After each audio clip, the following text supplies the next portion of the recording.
Operation tiger नंतर आता तुडवा जुडवा बुडवा असं म्हटलंय नितेश राणेंनी। काही बोललात तरी त्याला जबाबदार कोण याचा विचार करावा असं नितेश राणेंनी म्हटलंय। टीएमसीचे अभिषेक बॅनर्जी आदित्य ठाकरेंमध्ये साम्य असल्याचं नितेश राणेंचं म्हणणं आहे। अभिषेक बॅनर्जींना हेल्मेट घालून फिरावं लागतंय, आदित्य ठाकरेंनाही हेल्मेट भेट देणार असं नितेश राणेंनी म्हटलंय। ऑपरेशन टायगर जे झालेलं आहे, आता त्यावर तुम्ही तुडवा जुडवा बुडवा काही बोललात, पण मुळामध्ये ह्याचा जबाबदार कोण हेही कधीतरी विचार करायला पाहिजे। जसं तृणमूल काँग्रेसमध्ये एक अभिषेक बॅनर्जी आहे, तसा उबाटाचा अभिषेक बॅनर्जीला आपण का त्याला काही प्रश्न विचारत नाही?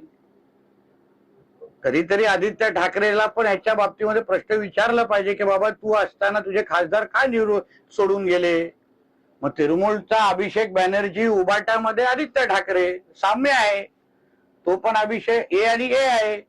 मग कदाचित अभिषेक बॅनर्जीला आता हेल्मेट घालून जसं पश्चिम बंगालमध्ये फिरण्याची वेळ आली आहे, एक आता हेल्मेट मी आदित्य ठाकरेला पण गिफ्ट पाठवणार आहे।